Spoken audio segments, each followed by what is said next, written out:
Hey, Lambo. land back, Surprise. surprise! Look who we got. I cut my hair, No, just kidding. No, but it always looks like they got a haircut. It really does. It changes every day. I don't know. Sometimes I wake up like this, and sometimes it looks like I got straight hair. So.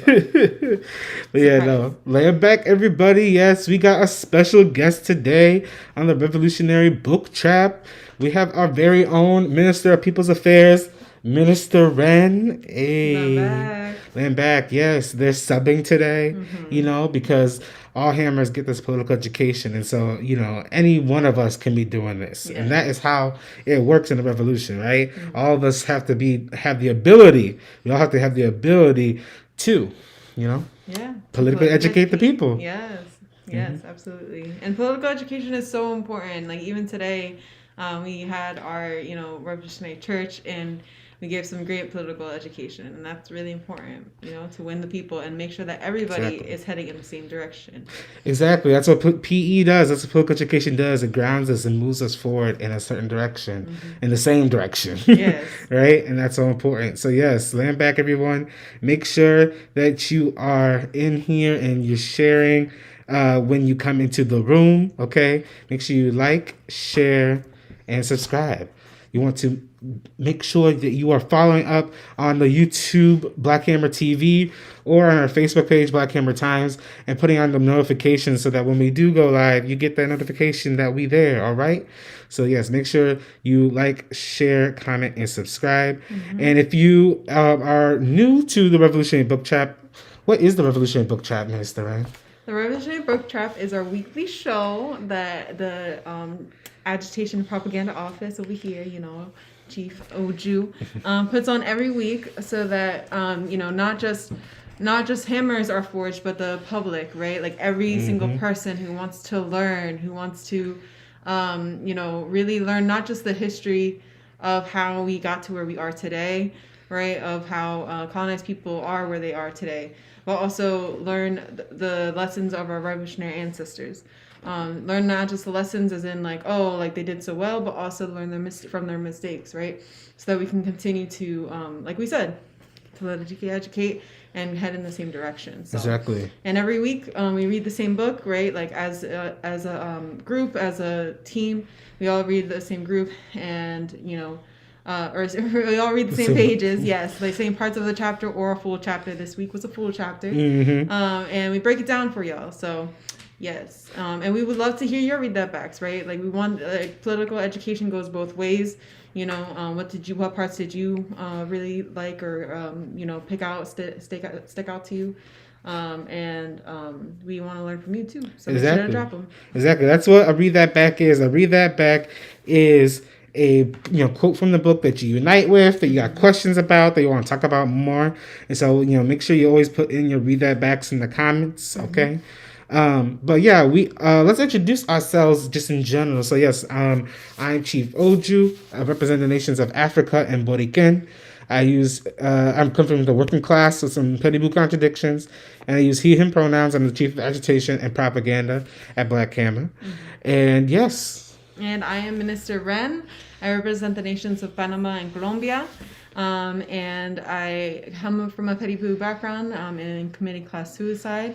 And I use they them pronouns. And I also I'm the Minister of People's Affairs. And in that office we continue to make sure that we educate the people on what's going on with the Rona, with any kind of other ailments or illnesses, right? That is our global health of the office, right? And we also have NEPSI, or natural event preparedness, where we make sure that people are aware of what's going on and how to prepare themselves for a coming storm, how to prepare themselves for a natural event in general, and also IT, where we make sure that we are safe on the webs, the interwebs. Yes, safe on the web and safe from these,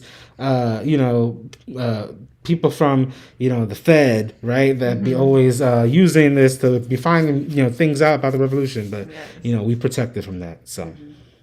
Yeah. So what we're doing is we are reading Open Veins of Latin America by Eduardo Galeano. Eduardo Galeano from Uruguay, who wrote this book covering all the centuries of colonialism that Pachamama and Turtle Island were going through. And really talk about how the resources of this region, the resources of Pachamama and Turtle Island, have been stolen continuously and just have been veins that have been open and have been bleeding, right, into the hands of these those colonizers and these companies, right? Land back, Chief Ire, nice to see you. Yes, Nigeria in the house. Hey, land back. Yeah, so Black Camera is an international organization. We all over the world. Yes, we a big girl. Yes. 3 years old. Yes, we are reading Open Veins of Latin America. And you know what? If you need to find the book, you can follow along at blackhammer.org/library. But in the meantime, let's say you want to help some people buy some books or help get some physical copies to people who might not have computers. You can donate. Yes. And what can they donate to? They can donate to blackhammer.org, and they can donate $5. We are the Chicago chapter, so you don't have to donate $5 for Shy, but you should donate $5. $5 for Black Hammer. Yes, $5 for political education or more. If you got 5 fives, that'd be great. Hey. Yes, who has 5 on it? Yes, you can donate to Cash App blackhammer.org. You can put in the note book chap so we know that you donated after seeing the book chap. But revolution takes resources. It's not a secret, nor is it anything scandalous or nothing, right? Every single movement needs resources because we're fighting about resources. So why wouldn't resources be involved? Yeah, exactly. And so we need these donations not just to get K95 masks or get materials for the people, the homeless people that we serve. We also get these donations so we can make sure that we can set up this farming system that's one of our goals for 2022. Yes. Right? We need these donations so we can really think big picture about what we're doing, because it's this big picture that's going to be the reason why we are going to win, right? It's not the little things. It's all the little things coming together for that bigger picture. So invest in that bigger picture. All right. Land back. All right. So we're going to go to our trivia question. And we'll go through it a little bit quick so that we can get into our reading. But yes, you want to read the question? Yes, of course. The heavily mined droppings of birds. Oh my God, birds. I love birds. For fertilizer is known by what name? A, phosphate sulfide. B, petrolate. C, Maratex. Or D, guano. Which one is it, y'all? Which one is it? Which one? Hey, you know what? And thing is, most of these are completely made up. Really? Yes. I would not have noticed. Oh, honestly. really? Yes. See, that's how good I am. Pretty good. That's pretty good. You did a great job. I don't know if y'all I feel like it's all to me, I've heard of this before, so I feel like That's because it's also I also am obsessed with birds. Exactly. I really like birds. I don't know if y'all know that. Birds are my fave. My fave animal. Are bird droppings your No, fave? absolutely not. But some people do consider if a bird poops on you or whatever, it's a good good luck, So okay, we got one answer from Michael. We got A from Michael, D from Kayako, land back Chim, D from Chief Ire, and got a D from Chim as well. Okay. All right, let's see our answer. Oh, D from Virgil as well. Guano, it's guano, y'all. Yes. Those sounded really real, right? Those fake answers? Yeah, they really did. Yeah. So I don't blame you, Michael. That sounds kind of accurate. But Yeah, yes. because phosphate sulfide. I'm not sure if it's a chemically correct name either. I just know it's two I don't two know. elements. I don't know. You would think I would know. I'm a scientist, but like, I don't know that much. You know. Not, You're a biologist. yes, I'm more of a biologist than a chemist. Mm-hmm. But yeah, okay. So all those right answers. If you got a right answer, you should drop $5 for Black Camera Oregon Cash App because you are right and therefore you are a leader in this revolution. Even if you weren't right, you can donate and still be a leader in this revolution. Just give a little bit more resources to correct your mistake. No, it's all good. But no, make sure y'all keep donating. Y'all keep donating Black Camera Oregon Cash App, and make sure you keep sharing and liking when you shared it to your Facebook groups or your DMs. Make sure you put hashtag shared in the comments so we know that you shared. Drop it in those Facebook groups. And, it's Sunday night in the United Snakes.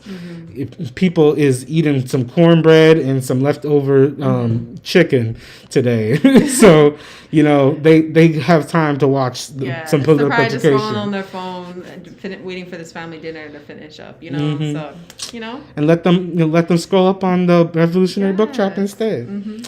All right, so we're gonna get into our read that backs. Make sure you drop a read that back in the comments when you have yours. Okay, we read pages 135 to 170, which is chapter 3.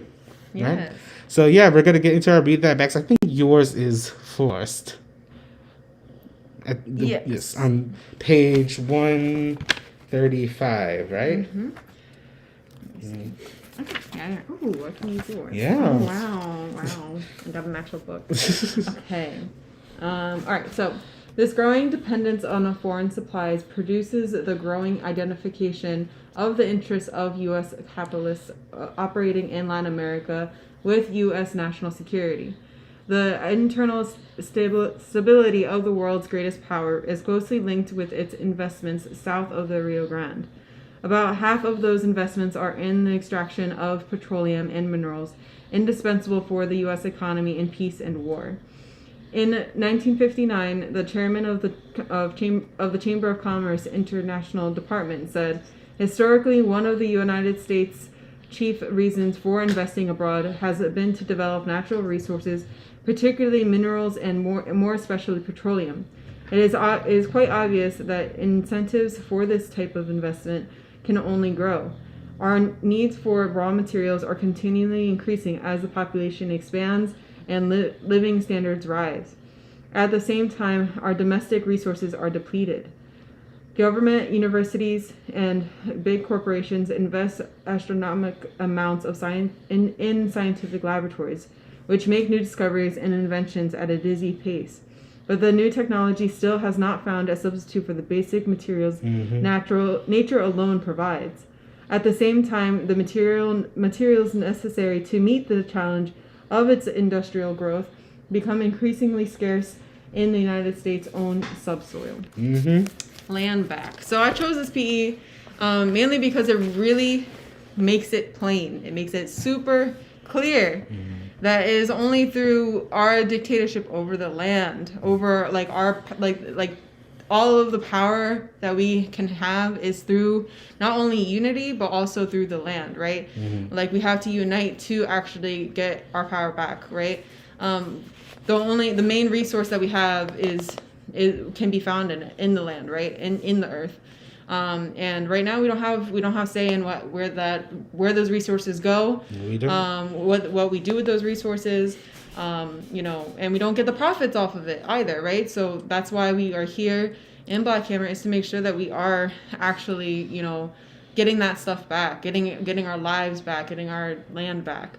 And this makes it really clear that no matter what amazing discoveries or whatever these universities make or this government makes, none of that matters as long as they have because those discoveries were made using the resources that come from the land, exactly. Right? Those discoveries were made using the resources that came from the land by who was working it, right? There's a saying I think from Cuba that's those who work the land, power should go back to the hands that work the land. right? Power, like it belongs in the hands that work the land. And that's so true, right? Like if we're working the land, right? We're dying on the land. We're the ones dying in those mines, right? That we'll get into later on in the book. Then why are we not benefiting from that, right? Why are we not the ones profiting from it? We're the ones putting our lives at risk, but why aren't we the ones, getting those resources from it? Yes. And that's because of colonialism, right? That it's point blank period. So, yes. Yeah. No. Yeah. Full unity with that, and they always we're talking about in this chapter. Galeano's talking about in this chapter a lot about the pain and the hardship people have, colonized poor and working class people put their bodies through to get these resources from the land, right? And for these Ku Klux communists out here, these white socialists and democratic socialists, DSA, all of them, they want to say the problem is capitalism. It's capitalism, right? And like, yeah, capitalism and race is a factor, or capitalism and race is not a factor. It doesn't matter which one they say because they're all still wrong. Yeah. The problem is colonialism, right?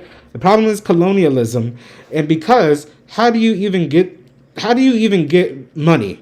You get money by moving resources. And where do resources come from? From colonized places. Because as we just saw, you read that back, the resources even here in the United States are depleting. There's no more things that, they already mined out this land. And so they're going out and mining out all these other lands. And so the issue is the extraction of resources from other people's lands, not including this one, including Turtle Island, right?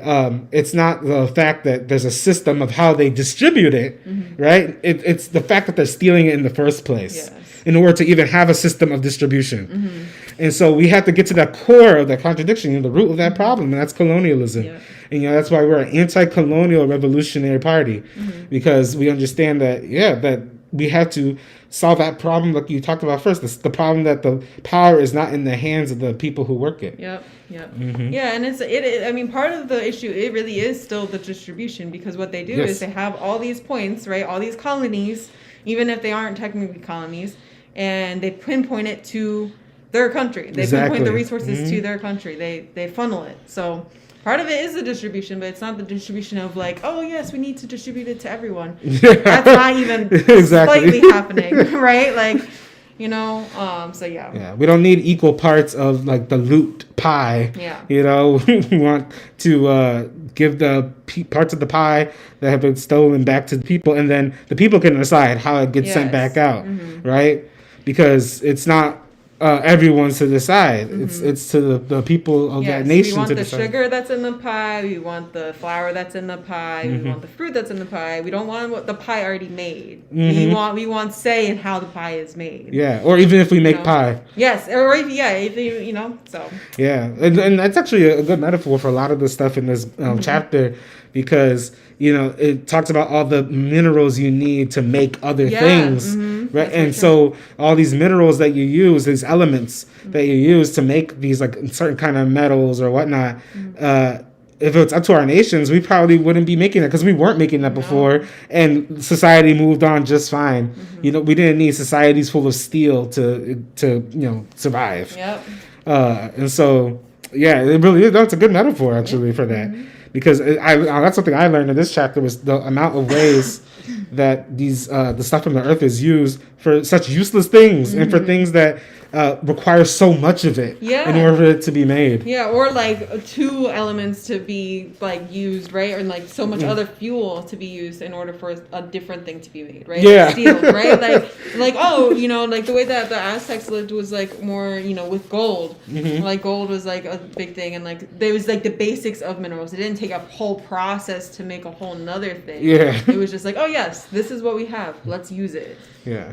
It's like, how much oil do you need to combine these two elements to make like aluminum? Exactly. Yeah.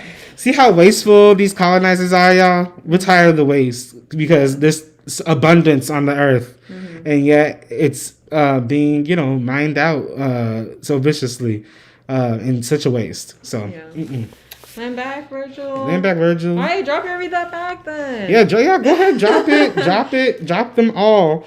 the land back. We're gonna go into our next read that back, and so make sure y'all are still dropping yours into the chat, okay? But we're gonna go to page 136, just the very next page. So it starts on the bottom. It goes, minerals had much to do with the fall of Chedi Hagan's socialist government, which at the end of 1964 had again won a majority of votes in what was then British Guyana. The country now called Guyana is the world's fourth producer of bauxite and Latin America's third producer of manganese. The CIA played a decisive role in Hagan's defeat. Arnold Zander, leader of the strike that served as a provocation and pretext to deny electoral victory to Hagan, afterward admitted publicly that his union had dollars rained upon it from one of the CIA foundations. The new regime, very Western and very Christian, guaranteed the Aluminum Company of America, Alcoa, against any danger to its interest in Guyana.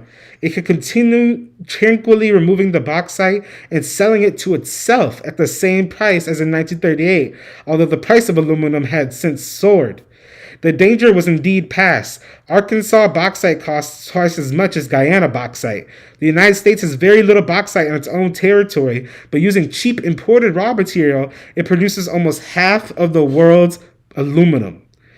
The United States depends on foreign sources for most of the minerals it needs to maintain its ability to wage war. The jet engine, the gas turbine, and nuclear reactors have a great influence over the demand for materials only obtainable abroad. And there is a clear link between the imperative need for strategic minerals, indispensable for the maintenance of U.S. military atomic power, and the massive purchase of land, usually by fraudulent methods, in Brazil's Amazonia. During the 1960s, many U.S. firms represented by professional adventurers and contrabandists descended into a hectic rush upon these enormous forests, which under an agreement signed in 1964 had already been flown over and photographed by the U.S. Air Force.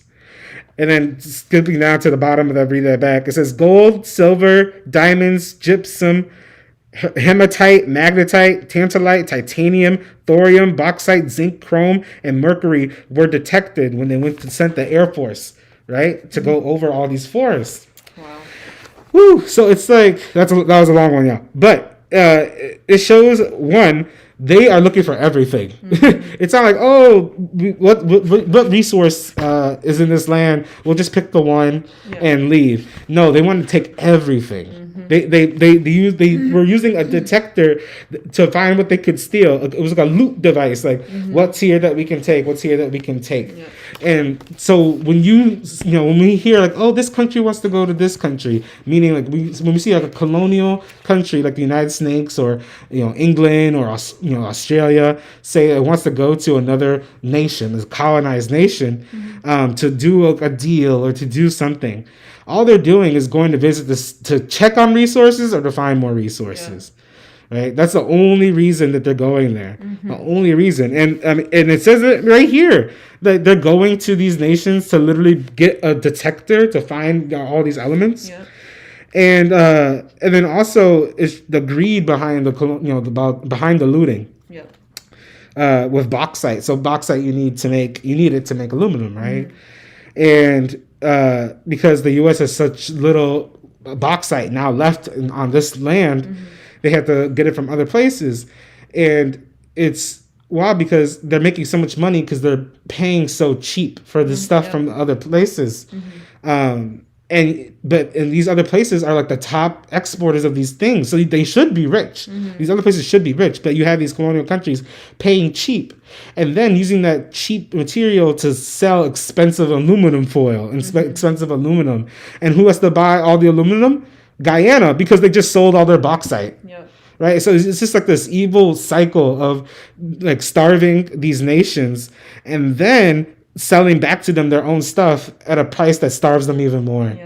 And it's just like the greed is just so deep and it's just so sickening that way. And it's also it also just shows how even if I think a lot of the media right now every time there's a new election happening in another country, they're like, oh my God, it's tyranny. Oh my God, there's this happening, right? And that's almost always what happens in a lot of like in these countries where it's like, oh, like they claim the media, this colonial media claims that all this bad things are happening under this current president.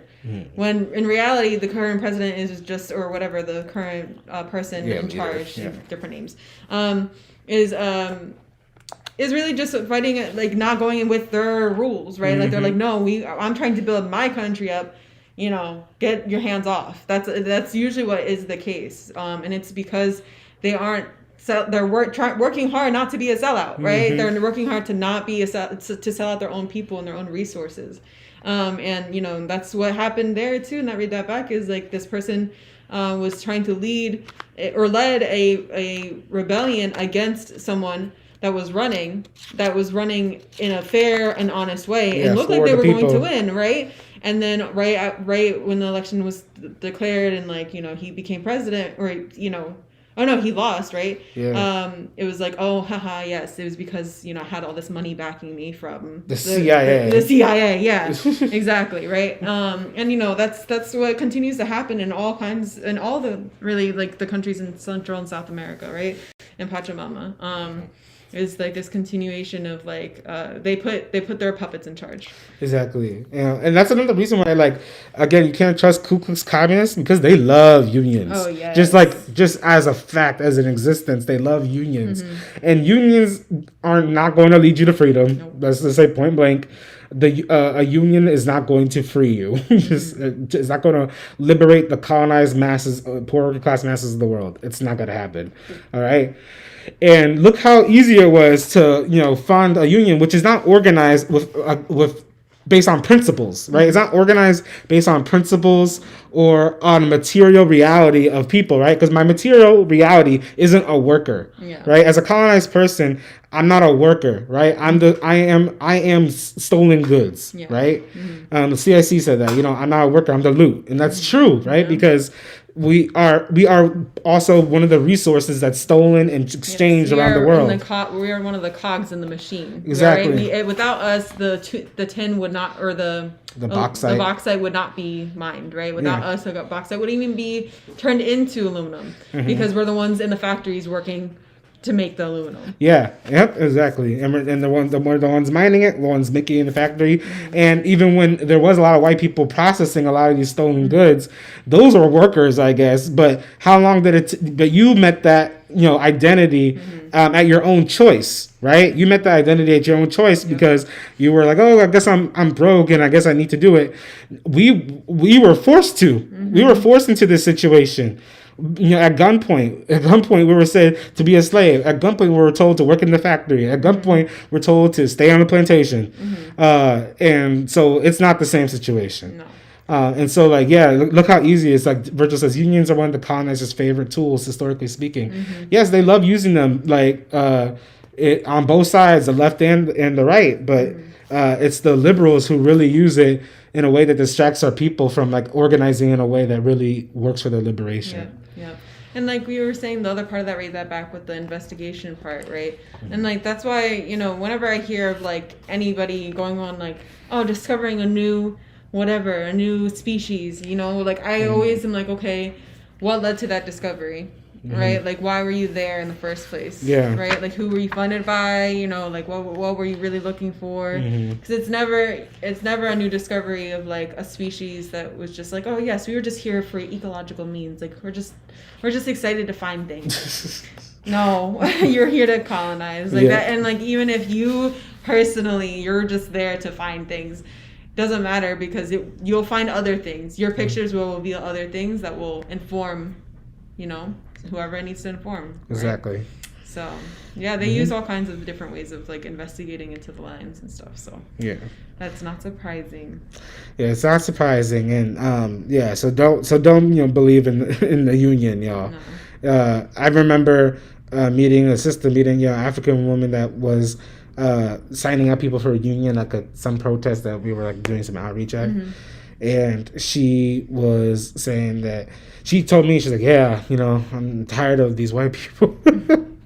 Because she's like recruiting for this thing that isn't for her or isn't hers. Yeah. It doesn't lead to anything that's like material for her. And she was just like, yeah, I mean, like I do this because as part of her plantation job, she's also part of this union. But it's not like it's like it's like something she wants to do. It sounds like something that comes out of her own material interest, right? And so join something that's part of your material interest. Join the revolution instead. Join the Black Hammer Party at blackhammer.org/join. And there you can get your material interests fulfilled. Yes, get fulfilled. Oh yeah, it is late night book trap. Oh. Yes, get fulfilled. Get fulfilled with revolution. Oh goodness gracious. All right. Let's see. We have a read that back from Virgil. Ooh, yes. This isn't one of yours, correct? No. I don't believe so. All right. We'll still read it anyway. Yes. Right. Okay, Virgil's. You have a read that back on 145, and it says, you want to read it? Sure. Yeah. All right. And Chilean workers are cheap. They're low cost in Chile. They're low cost in Chile, more than compensated on Anaconda and Kennecott, sorry, for their high costs in the United States. The Chilean copper, through the device of expenditures abroad, paid more than $10 million a year to maintain the offices in New York. Well, yep, yeah. When workers are cheap, right? Like that's the thing. That's why we always say like poor working class people need to lead the revolution because they're the ones whose labor is being the most exploited, right? And we have to they should be the ones leading so that they know exactly where how their labor is being used in the revolution, right? Because as we've seen, right, labor is cheap in the colony, and that's what makes other people money, and what makes us part of the loot, right? Is that our lives are constantly being exploited to maintain their lives in New York, right? So. Yeah, and I don't think we have a read that back ourselves from this section on Chile, but like, it's actually like really important, like because I think Galeano wrote this literally right before they killed or took out Allende. But I guess they say he killed himself, but before they killed him, right? And like the same year, but just earlier that year, and so he missed that. He missed the coup, but he clearly lays out like the base for the coup as well, right? Because talk about how cheap the workers are and just how much money was going to these offices for these companies, like $10 million a year just to maintain the offices in the 70s. Yes, for real. That's so much money. Yeah. And this is through the mining of copper. And it was like the nationalization of the copper mines under Allende in 1973 when Galeano was writing this that just turned everything on its head because all of a sudden the copper belonged to the state and the people. And so the $10 million for the offices disappears real quickly. And again, it was the same CIA that was backing those unions in other parts of Pachamama, right? In what was the place I was just talking about? In Guyana. That same CIA funding the union coup thing in Guyana is funding the coup here in Chile. And so you see these colonizers will come out of their way and go out of their way to steal, not just steal the resources, but make sure people die in the name of those resources.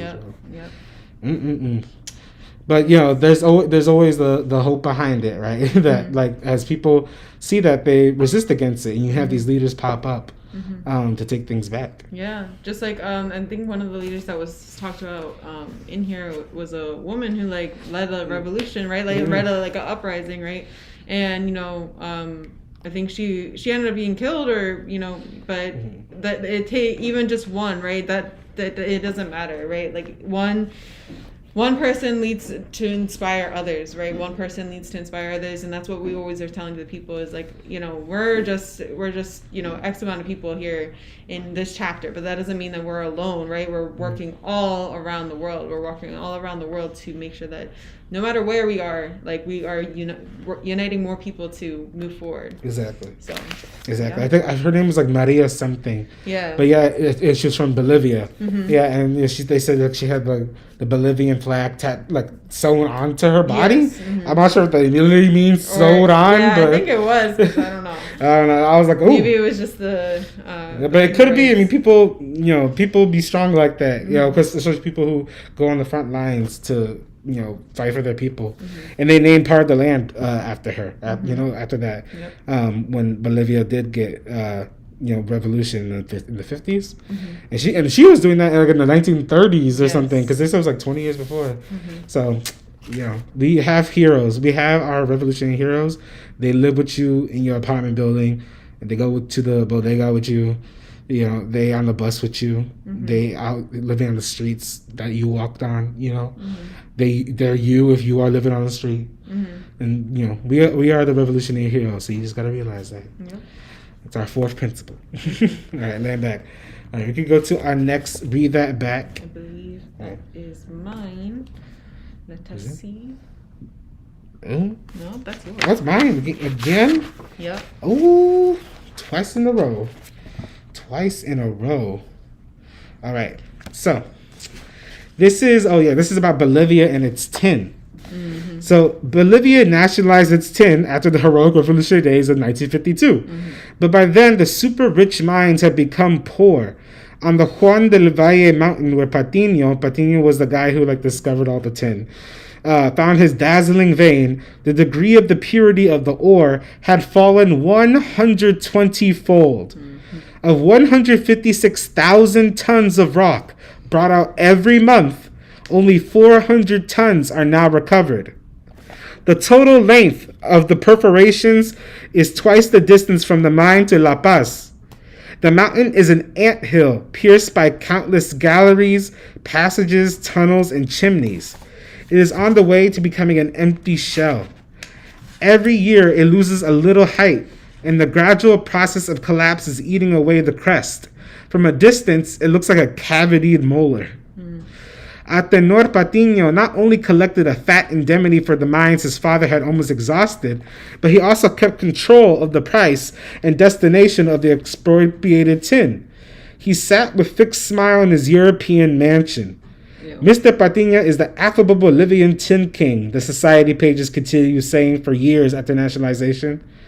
For nationalization, a fundamental achievement of the 1952 revolution has not changed Bolivia's role in the international division of labor. Bolivia has continued to export the crude mineral, and nearly all the tin is still refined in the Liverpool smelter of Williams, Harvey and Company, which belongs to Patiño. Nationalization of the production source of any raw material is not enough, as painful experience has taught. Even if a country has become a nominal master of its own subsoil, it can remain as condemned to impotency as ever. Ooh, land back. Ooh, land back. That's a good one, right? Yeah. I knew it was a good one. That's a good one. I also read that. I was like, ooh. No, this one is a really important lesson for Yes. us as revolutionaries, Yeah, because a lot of times people will say, and this also relates to Ku Klux communists, because this is for them, this is that win that they want, right? It belongs to everybody now. The idea it belongs to everybody. Well, what does it mean for the resources to really belong back to the people? It clearly doesn't mean nationalization. It doesn't mean that you take the same resources and just the profits end up to everybody, but the process of which that material is related to around the world doesn't change. Right? Revolution is supposed to change relationships, and not just relationships between people, but relationships to the land and to the earth, right? And to our Mother Earth as a comrade. So if we have to change our relations to our other comrades, we still have a relationship to change with our comrade, the earth, Yes. right? And so you see how they still were mining, the Juan de Valle region in Bolivia to death, for it to look like a cavitied molar. Yeah, that's cool. Galeano's a good poet, so the metaphors be hidden. But yeah, to look like a molar with cavities, that means they're literally it's beyond mining. It's like scavenging. It's almost like scraping at the wall for any little semblance of this resource, and to produce tin cans. Yeah. Tin cans. Yep. And it was so it was beyond heart wrenching. It's just it gets you angry and it wants you to keep on doing revolution. When Galeno talked about the people who go into the mines and like they lose their lungs like in 10 years, and that like he even Galeano was down there. He wrote about being down there, and like the lights from the helmets piercing the white smoke, and that literally now, and I was gonna put this in the other area back, but I put it away. They're digging under like the graves of the miners who died from more tin stuff. Like, what the?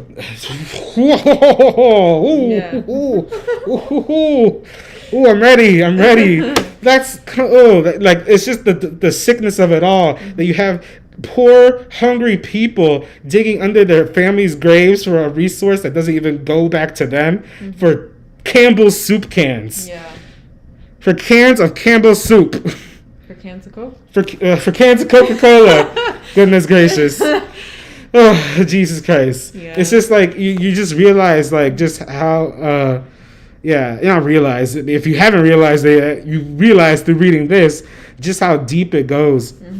And it shows that, the solution is beyond nationalization. The solution is revolution. You can't just have one resource be nationalized. You have to have all resources be liberated from this system. You can't liberate one thing out of a system. Yeah, and that's also part of the thing too, is that why Black Hammer is so focused on not just the liberation of colonized people in one country, right? A country is a part of a system that is the globe, yes, right? So for one country to be liberated and free of the colonies doesn't mean that just means that the resources and like that the colonizers have just moved somewhere else to colonize, right? To get the resources from somewhere else, right? And so I feel like that's part of the reason why we say we're not just liberating one country, we're moving forward with everything, right? Because that's part of the issue with this was that they weren't.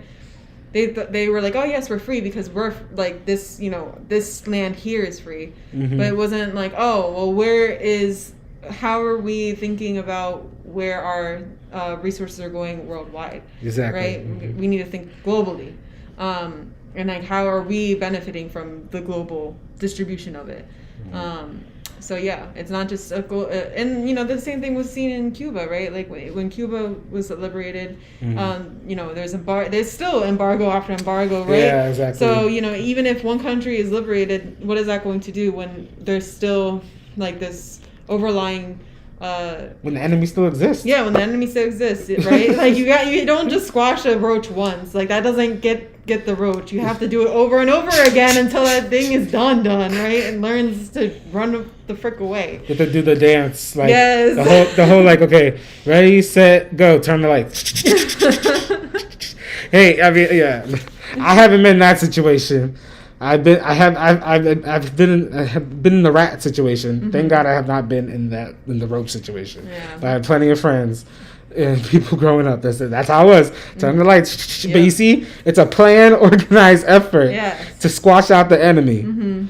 And we have to do that, with our enemy, which is, white power, imperialism, colonialism, all of that, right? Yeah, and that takes work and it takes time, right? Like it's not just gonna happen tomorrow, right? Like we have to work towards it, and that's why we're here, right? Yeah, and we do whatever it takes. Like our alliance with the Proud Boys is if that's your enemy, then why are you aligning with the Proud Boys? It's because we also align with everyone doing hard work, right? And so if people are doing hard work for themselves, that's way more of a useful of a relationship to have than it is with liberals who are afraid of everything. Yes. And so or Antifa who just wants to break shit. Or Antifa who just wants to break things. Again, these Ku Klux communists are so useless in their thoughts and in their bodies. Yeah. so yes, no, we done with them, and we gotta do what we gotta do to win what we need to win. Yes. Virgil said, Houston roaches and rats are mofos for real. Yes. Oh my god. Yeah. I can imagine that. Yeah. I mean, I've been in places where the roaches are pretty bad. It's pretty yeah. we got roaches once from just like my friend's house. We let them borrow like a radio, and we got it back. We had some friends for a while. No. Yeah. I can't do it no more. They don't get that big, at least in where I'm from. Oh so. no. I don't. It all freaks me out. Yeah. I don't want. Have you ever seen one fly? That's something else. We could go to the next read that back before I start seeing them everywhere, even if they're not here. Start crawling. No. Right. Oh, this one's yours. Yes, this one's mine. Okay, so this one is right after. It's the beginning part of Iron Teeth in Brazil's Flesh. All right. On what page? Of the book, 153. 153. All right. Okay. So, do you mind if I use the book? Sorry, it's just a little bit easier for me to read. Okay, so steel cannot be made without iron, and 85% of U.S. industrial production contains steel in some form. As we have seen, the subsoil is becoming exhausted. When supplies from Canada were reduced in 1969, this was at once reflected in the increase of iron imports from Latin America. And then skip down to where is it?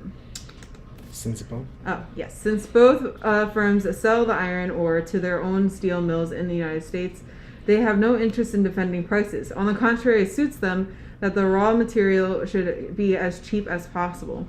The world price of iron, which fell sharply between 1958 and 1969, has been relatively stable since and remains so.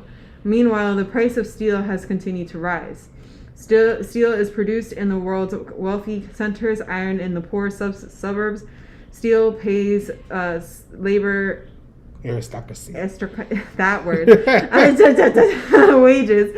Iron mere subsistence wages. Mm-hmm. Yes, land back. Yeah, that last part is what really hit home for me, right? Mm-hmm. Like, what they do is they keep the raw materials at the same price for all poor countries, right? Mm-hmm. Rich in minerals, rich in like the raw materials.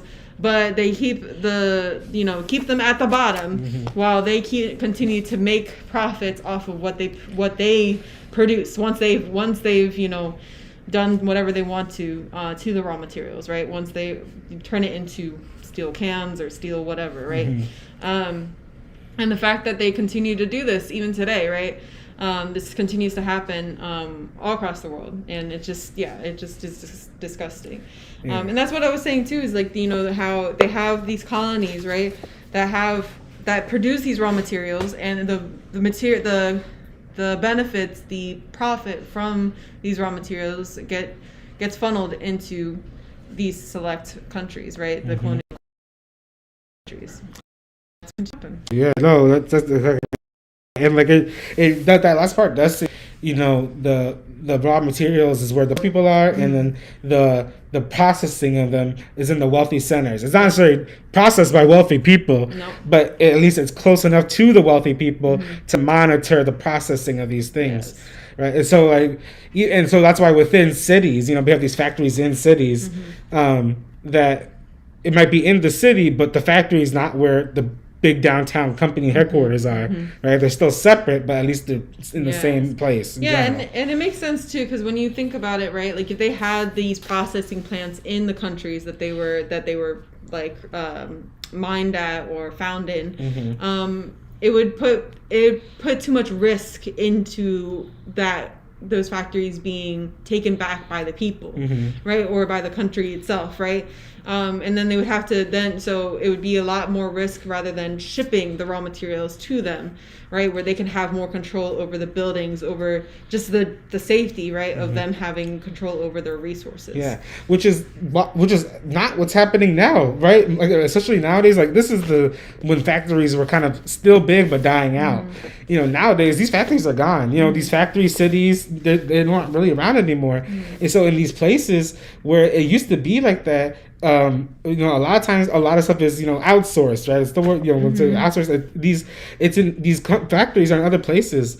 Like during the 40s and 50s, there was Operation Bootstrap, or Manos a la Obra in Boriken, and that was to turn the island's economy from agricultural to industrial. And so they moved a lot of certain factories to the island.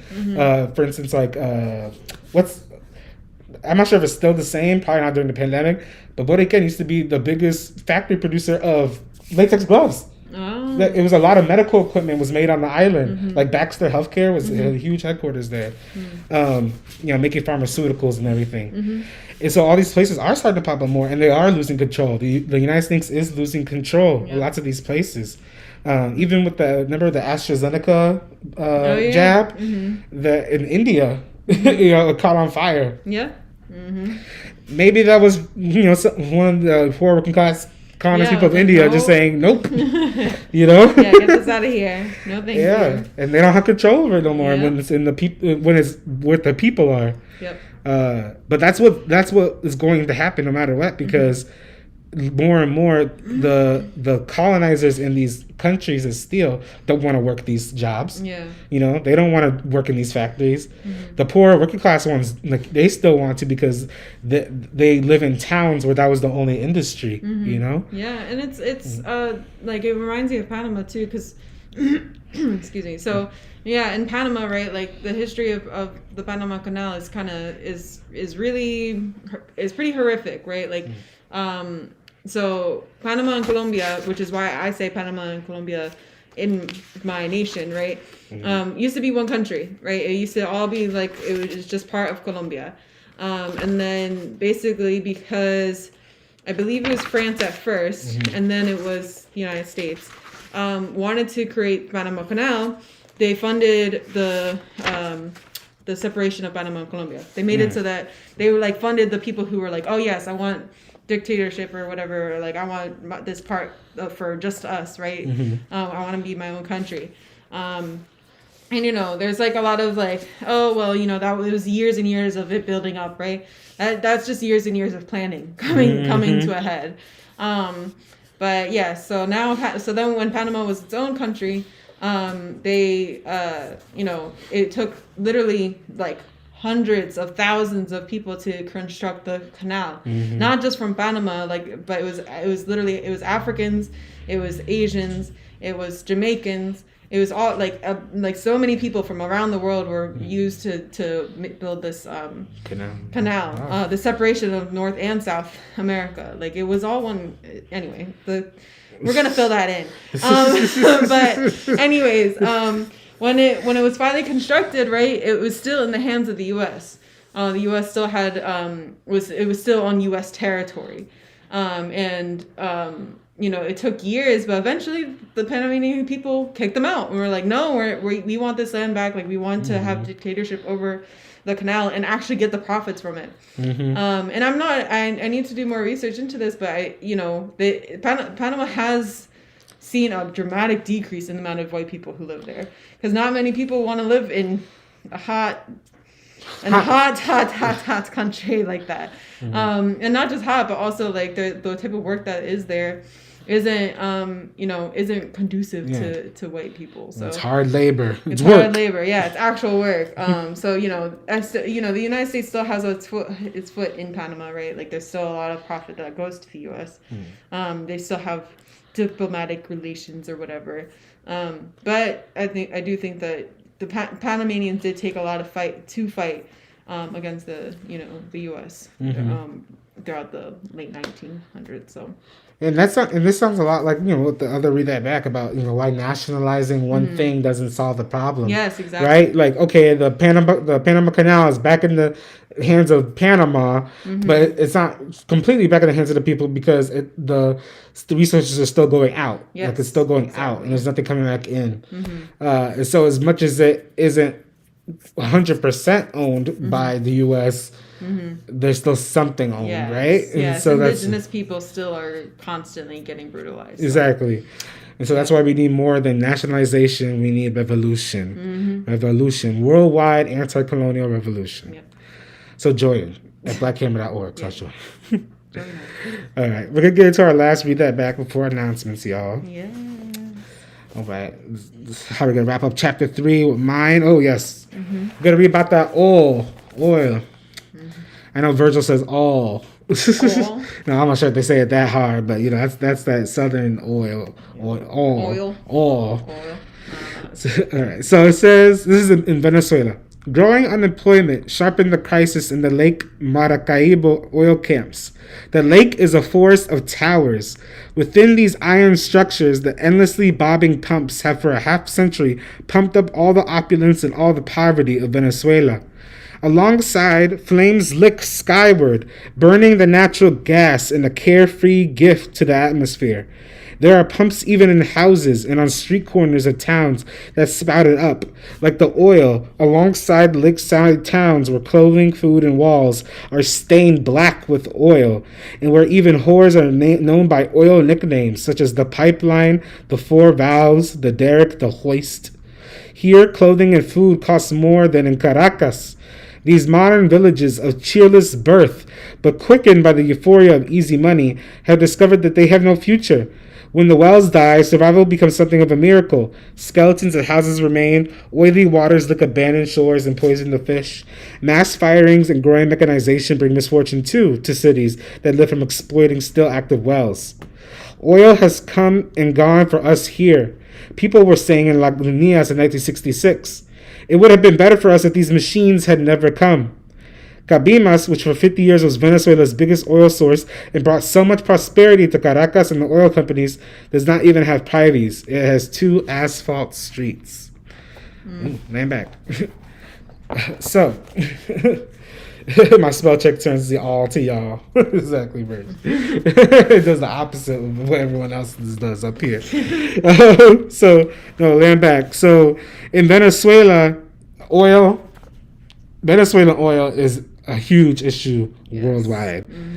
Mostly because Hugo Chavez, in his revolution in the 90s, nationalized oil. But his revolution, but it was a nationalization through a revolution, right? And so because of that, the only thing that the other countries could do was sanctions, right? And like try to get rid of him. And try to put a puppet in there that would, just give back Venezuelan oil, because Venezuelan oil was giving oil to to a good chunk of the world. Venezuela is where the most oil in the world is. It has more oil in Venezuela than in the Middle East. And so that's some money right there. They call it black gold for a reason. Isn't that weird that this was in the 80s, correct? This would have been in the... Or when did the nationalization happen? In the 90s. Oh, okay. Well, soon after was when, the United States turned to the Middle East to start wars. Isn't that interesting? Yes, because they lost a source. So they went elsewhere. Exactly. I hate white people. This is exactly how it's gone down, because what they're doing is when they run out of resources in one place, they go like locusts to another and just feed on it. And it's in colonialism, when they take our resources, we think let's say you're someone living in Chicago, you're like, well, what do I have to do with the oil in Venezuela, right? So colonialism entrenches its way into our lives in every single aspect. And so here, the oil was such a big thing of these towns. Even the sex workers were named after oil related things, and that happens everywhere. The way colonialism entrenches itself, it becomes part of our culture, becomes part of our language, it becomes part of our everyday life. And so on the southeast side of Chicago, that's where all the steel mills used to be. And where all the processing for all these metals and stuff, very industrial. And to this day, because of all the industry that still happens over there, they talked about like things being covered in oil, black oil, in Venezuela. On the southeast side of Chicago, people have porches covered in black powder because it's constantly has pet coke, soot and pet coke. That was falling from the sky. They since closed the pet coke because all that controversy. But you would see just moms just wiping off porches and wiping off their kids' bikes that would have this black stuff on them. And this stuff was killing people. It wasn't just this random powder. It affected people's health. And, so colonialism goes into our lives no matter where we are. And it's the same thing, whether it's southeast side of Chicago or in Venezuela. Yeah, and another way that, that it can affect our lives too is even just like how you're talking about with Guyana, right, being used as fertilizer. Mm-hmm. Fertilizer, if you use too much of it, can cause green algae, can cause all kinds of things like in the water, which we know that water is constantly an issue all across the globe, especially for colonized people.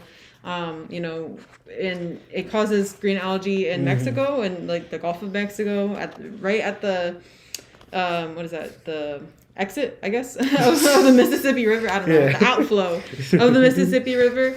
You know, there every summer there's always a green algae bloom. And you know, if you're y'all that don't know what algae is it feeds off of the phosphorus that is in fertilizer, right? And it grows like literally a blanket across the surface. So when you look down, it literally just looks like almost like moss. Like on top of the surface, which kills. So that means that there's no oxygen getting to the bottom of the like underneath, and there's also no sunlight getting to the bottom. So it kills literally everything underneath the water. And so it caused literally ecological disasters. And that's just from fertilizer, right? That's just something that is used to grow our food regularly. And so that's just another way, right? Like as we continue to see imperialism and colonialism impact our lives, like those are just some small things of like our water is contaminated all the time probably with fertilizer as well. And I've never, you know, who knows what kind of side effects fertilizer has on our bodies. So and you know, what are the solutions to this? It's, you know, revolution, but specifically how we've seen it. You know, when it comes to let's say the southeast side of Chicago and, you know, all those industries, you saw indigenous people and African people come together to solve that crisis, to solve that problem. Like a group of people just stopped an ironworks from coming to the neighborhood. Moving from the north side where they knocked it down to build this like giant, you know, complex of condos. And they're like, where do we put the company? And they wanted to put it on the southeast side where all the other ones are. They're like, no more of this. And it wasn't revolution. So, you know, it took 3 years to achieve like this one thing, right? But, you know, that was indigenous and African people coming together, uniting across colonized nations. You know, so that's the solutions, uniting across our colonized nations.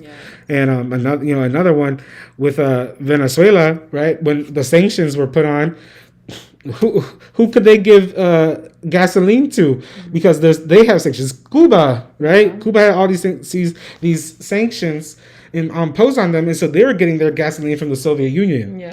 But then the Soviet Union collapsed in the early 90s, so they were like, what do we do? And at that point, because of that, Cuba was literally using horse-drawn carriages at that point for cars here and there because there was no gas for cars. But who came to the rescue? Venezuela, right? Who, after Hugo Chavez in the 90s, was like, oh, here you go. Have some. We got a lot. Right? And so, you know, like that unity is really going to take us through to the end.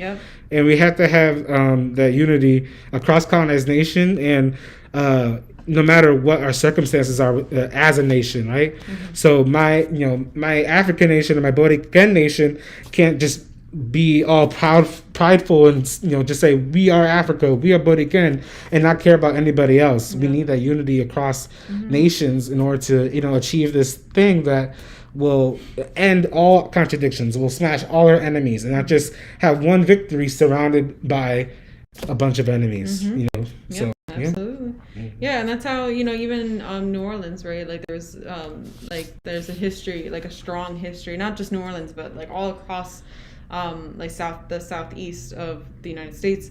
There's a history of like Africans and indigenous people coming together, right?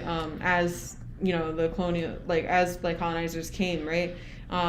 They continued to have uprisings together, right? They continued to try to build cities where they could live together in unison, right? Without having like these white people like coming and destroying things. Eventually they did, but there was a history of that continual like uprisings and revolutions struggling to occur. And that's what we have to, you know, continue to do. Exactly, yeah. Ooh, all right, let's get into our announcements. All right, make sure you watch the Revolutionary Church every Sunday on Facebook. They were live today. CIC gave a bomb sermon. You know, really, really like digging deep into why it's important to really see yourself as the champion of the people, right? Yes. And realizing that we are champions, no matter what our circumstances are, even if we are homeless, right?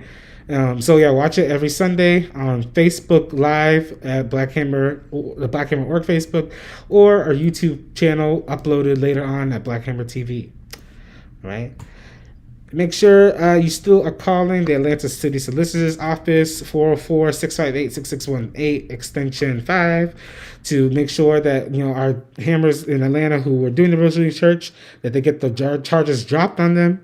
We want to make sure that they have a nice clean slate to keep on serving the people, because we know, just like how we saw the CIA funding those unions to work against the people, ain't nothing new over here. Yep. So, let's make sure that our hammers in Atlanta are able to keep serving the people. All right, and then what's the reading for next week? Oh, so next week is pages 173 through 179 of 197 of Open Veins of Latin America. It's only 24 pages, y'all. So read it through, and make sure to drop your read that backs. Shout out to Chief Virgil for making sure to drop theirs. But yes, y'all, make sure to read up and read along with us so we can get this political education. Exactly, yeah. This political education is going to free us, and it's going to guide us, and that's the key to making sure that we are united to our people always. So share. You can share it even after we're done being live. Yes. But yes, Land Back, thank you all for joining us today. If you need to read more on the book, go to blackhammer.org/library. And otherwise, we'll see you next time, all right? Yes, okay. Land back, y'all. Thanks for having me. Yes, thank you for our special guest, Minister Rand, for subbing today.